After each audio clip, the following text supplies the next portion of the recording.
Chapter 6 Values Living by a Love Ethic. We must live for the day and work for the day. When human society realigns itself with the radical love of God in a truly democratic paradigm, there is no love of power for power's sake. Marianne Williamson. Awakening to love can happen only as we let go of our obsession with power and domination. Culturally, all spheres of American life, politics, religion, the workplace, domestic households, intimate relations, should and could have as their foundation a love ethic. The underlying values of a culture and its ethics shape and inform the way we speak and act. A love ethic presupposes that everyone has the right to be free, to live fully and well. To bring a love ethic to every dimension of our lives, our society would need to embrace change.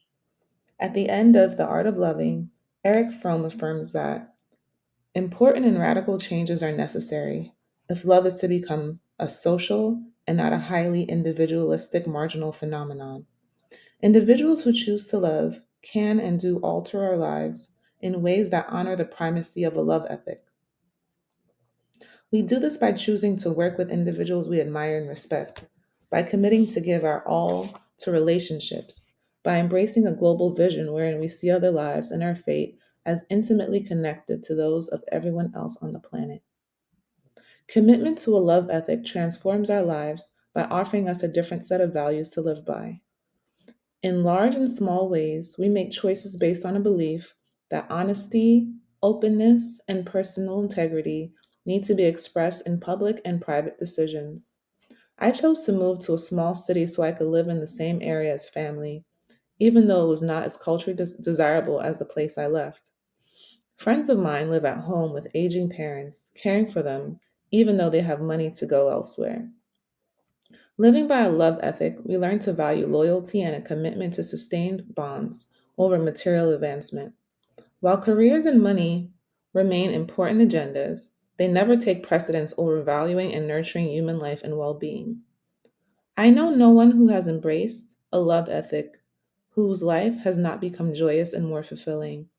The widespread assumption that ethical behavior takes the fun out of life is false. In actuality, living ethically ensures that relationships in our lives, including encounters with strangers, nurture our spiritual growth. Behaving unethically, with no thought to the consequences of our actions, is a bit like eating tons of junk food. While it may taste good, in the end, the body is never really adequately nourished and remains in a constant state of lack and longing. Our souls feel this lack when we act unethically, behaving in ways that diminish our spirits and dehumanize others. Testimony in New Age writing affirms the way in which embracing a love ethic transforms life for the good.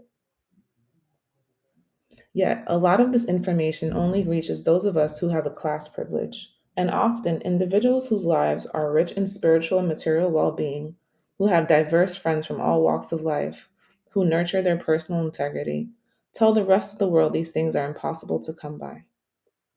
I am talking here about the many prophets of doom who tell us that racism will never end, sexism is here to stay, the rich will never share their resources. We would all be surprised if we would enter their lives for a day. Much of what they are telling us cannot be had. They have.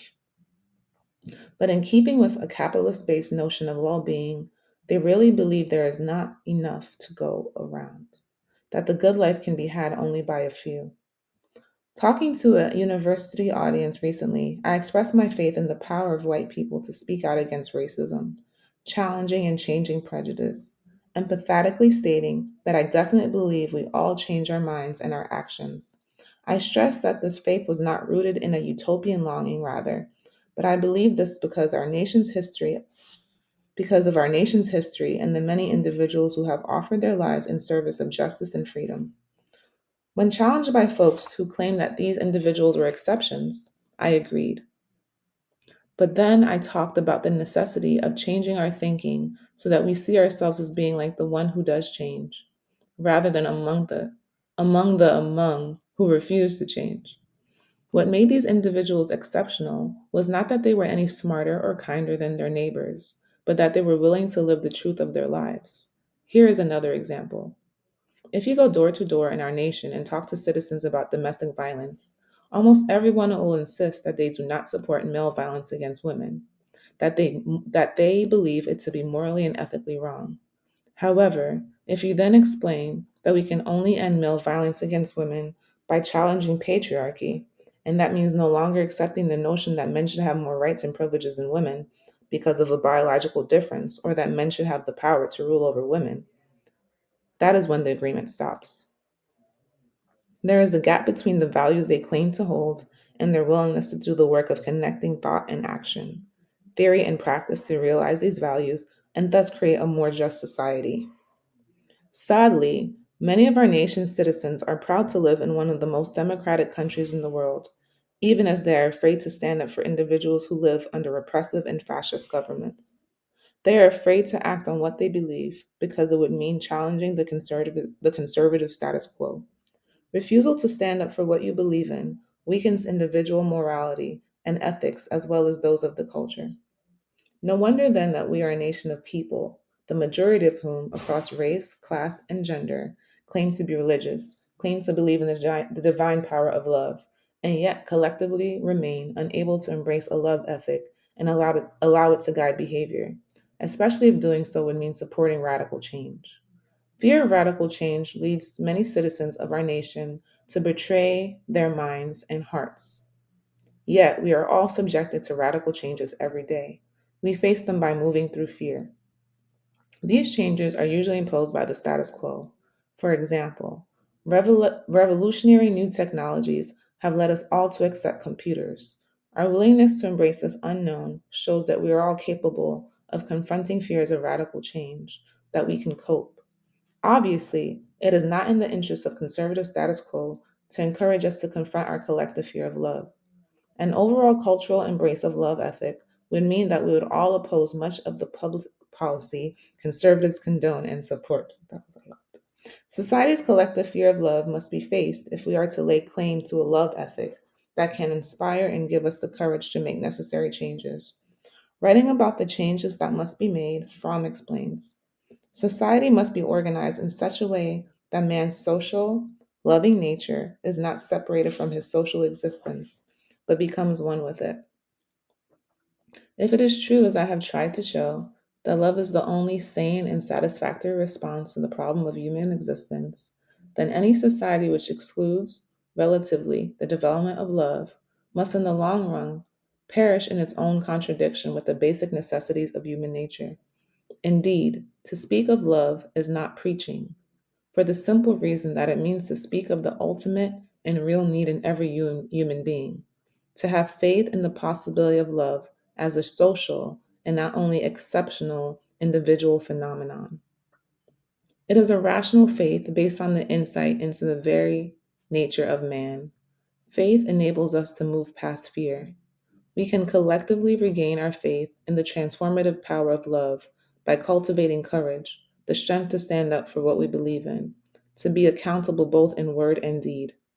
I am especially fond of the biblical passage in the first epistle of John, which tells us, "There is no fear in love, but perfect love casteth out fear, because fear hath torment.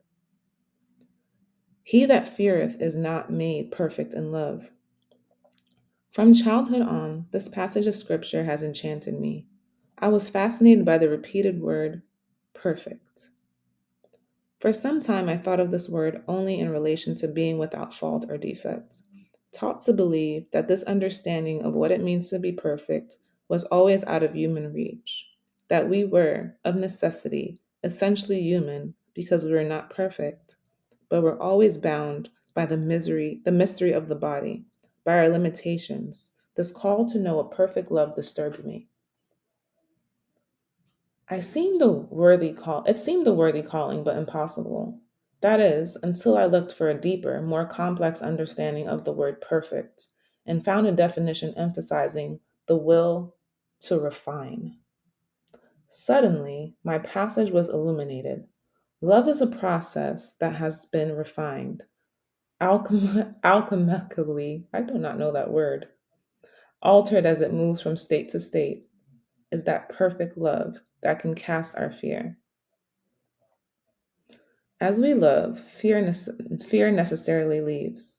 Contrary to the notion that one must work to attain perfection, this outcome does not have to be struggled for. It just happens. It is the gift. It is the gift perfect love offers. To receive the gift, we must first understand that there is no fear in love, but we do fear, and fear keeps us from trusting in love. Cultures of domination rely on the cultivation of fear as a way to ensure obedience. In our society, we make much of love and say little about fear. Yet we are all terribly afraid most of the time. As a culture, we are obsessed with the notion of safety. Yet we do not question why we live in states of extreme anxiety and dread. Fear is the primary force upholding structures of domination. It promotes the desire for separation, the desire not to be known. When we are taught that safety lies always with sameness, then difference of any kind will appear as a threat. When we choose to love, we choose to move against fear, against alienation and separation. The choice to love is a choice to connect, to find ourselves in the other. Since so many of us are imprisoned by fear, we can move toward a love ethic only by the process of conversion. Philosopher Cornel West states that the politics of conversion restores our sense of hope, calling attention to the pervasive nihilism in our society that reminds us nihilism is not overcome by arguments or analyses. It is tamed by love and care. Any disease of the soul must be conquered by a turning of one's soul. This turning is done through one's own affirmation of one's worth, an affirmation fueled by the concerns of others. In any attempt to ward off a life-threatening despair, more and more individuals are turning toward a love ethic. Signs that this conversion is taking place abound in our culture. It is reassuring when masses of people read literature like Thomas More's Care of the Soul, a work that invites us to reevaluate the values that undergird our lives and make choices that affirm our interconnectedness with others.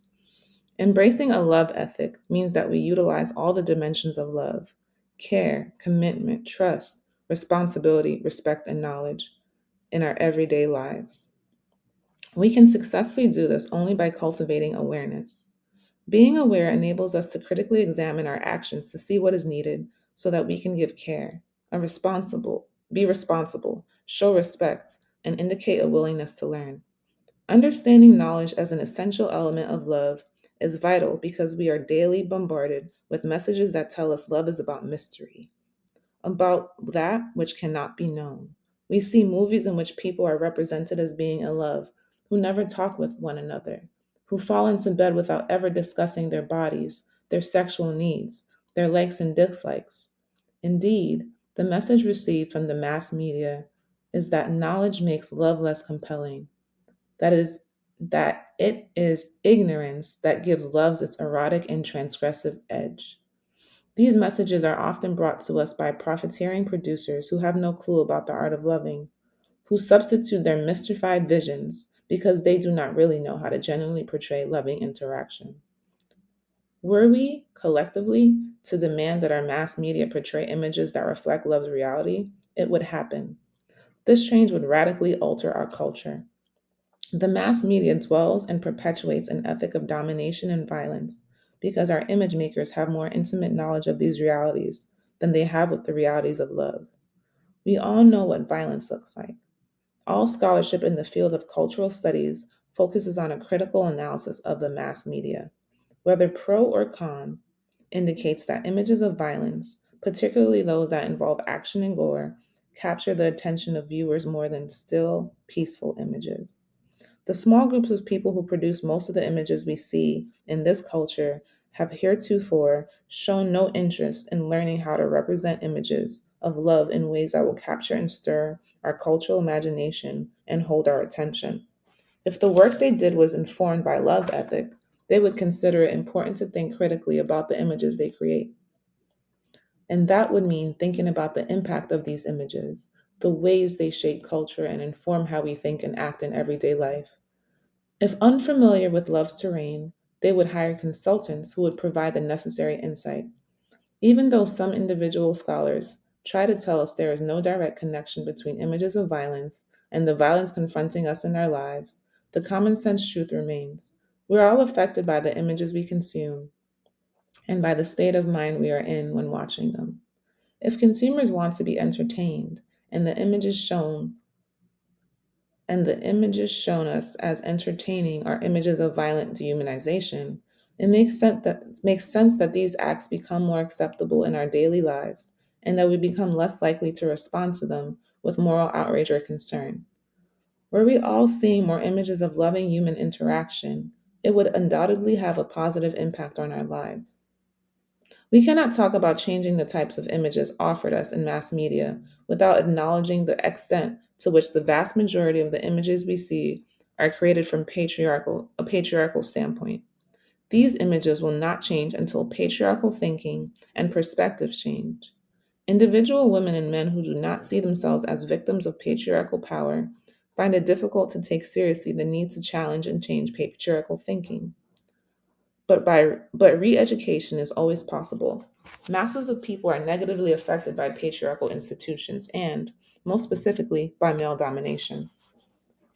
Since individuals committed to advancing patriarchy are producing most of the images we see, they have an investment in providing us with representations that reflect their values and the social institutions they wish to uphold. Patriarchy, like any system of domination, for example, racism, relies on socializing everyone to believe in all human relations there is an unfair and superior party. One person is strong, the other weak, and that is therefore natural for the powerful to rule over the powerless. To those who support patriarchal thinking, maintaining power and control is acceptable by whatever means. Naturally, anyone socialized to think this way would be more interested and stimulated by scenes of domination and violence rather than by scenes of love and care. Yet, they need a consumer audience to whom they can sell their product. Therein lies our power to demand change. While the contemporary feminist movement has done much to intervene with this kind of thinking, challenging and changing it, and by doing and by so doing, offering women and men a chance to lead more fulfilling lives. Patriarchal thinking is still the norm for those in power. This does not mean we do not have the right to demand change. We have power as consumers. We can exercise that power all the time by not choosing to invest time, energy, or funds to support the production and dissemination of mass media images that do not reflect life enhancing values, that undermine a love ethic. This is not meant to be an argument for censorship. Most of the evils in our world are not created by the mass media. For example, clearly, the mass media does not create violence in the home. Domestic violence was widespread even when there was no television. But everyone knows that all forms of violence are glamorized and made to appear interesting and seductive by the mass media. The producers of these images could just as easily use the mass media to challenge and change violence. When images we see condone violence, whether they lead any of us to be more violent or not, they do affirm the notion that violence is an acceptable means of social control, that it is fine for one individual or group to dominate another individual or group. Domination cannot exist in any social situation where a love ethic prevails. Jung's insight that if the will to power is paramount, love will be lacking, is important to remember. When love is present, the desire to dominate and exercise power cannot rule the day. All the great social movements for freedom and justice in our society have promoted a love ethic. Concern for the collective good of our nation, city, or neighbor, rooted in the values of love, makes us all seek nurture and protect that good. If all public policy was created in the spirit of love, we would not have to worry about unemployment, homelessness, schools failing to teach children, or addiction. Were a love ethic informing all public policy in cities and towns, individuals would come together and map out programs that would affect the good of everyone. Melanie Jarvis's wonderful book, Altars in the Street, A Neighborhood Fights to Survive, tells a story of real people coming together across differences of race and class to improve their living environment. She speaks from the perspective of a white woman who moves with her family into a predominantly Black neighborhood. As someone who embraces a love ethic, Melody joins her neighbors to create peace and love in their environment. Their work succeeds but is undermined by the failure of support from public policy and city government. Concurrently, she also works to help prisoners on death row. Loving community in all its diversity, Melody states, sometimes I think that I've been trying, on death row and in my neighborhood, to gain some control over the violence in my life. As a child, I was completely helpless in the face of violence. Her book shows the changes a love ethic can make, even in the most troubled community. It also documents the tragic consequences to human life when terror and violence become the accepted norm. When small communities organize their lives around a love ethic, every aspect of daily life can be affirming for everyone. In all his prose work, Kentucky poet Wendell Berry writes eloquently about the positive values that exist in rural communities that embrace an ethic of communalism and the sharing of resources. In Another Turn of the Crank, Berry exposes the extent to which the interests of big business led to the destruction of rural communities, reminding us that destruction is fast becoming the norm in all types of communities. He encourages us to learn from the lives of folks who live in communities governed by a spirit of love and communalism. Sharing some of the values held by citizens of these communities, he writes, they are people who take and hold a generous and neighborly view of self-preservation. They do not believe that they can survive and flourish by the rule of dog eat dog. They do not believe that they can succeed by defeating or destroying or selling or using up everything but themselves. They doubt that good solutions can be produced by violence. They want to preserve the precious things of nature, of human culture, and pass them on to their children. They see that no commonwealth or community of interests can be defined by greed. They know that work ought to be necessary, it ought to be good, it ought to be satisfying and dignifying to the people who do it, and genuinely useful and pleasing to the people for whom it is done. I like living in small towns precisely because they are most often the places in our nation where basic principles underlying a love ethic exist and are the standards by which most people try to live their lives. In the small town where I live, now only some of the time, there is a spirit of neighborliness, a fellowship of care and respect. These same values existed in the neighborhoods of the town in which I grew up. Even though I spend most of my time in New York City, I live in a cooperative apartment building where we all know each other. We protect and nurture our collective well being. We strive to make our home place a positive environment for everyone. We all agree that integrity and care enhance all our lives. We try to live by the principles of a love ethic. To live our lives based on principles of a love ethic, showing care, respect, knowledge, integrity, and the will to cooperate, we have to be courageous. Learning how to face our fears is one way we embrace love. Our fear may not go away, but it will not stand in the way. Those of us who have already chosen to embrace a love ethic, allowing it to govern and inform how we think and act, know that when we let our light shine, we draw to us and are drawn to the bearers of light. We are not alone.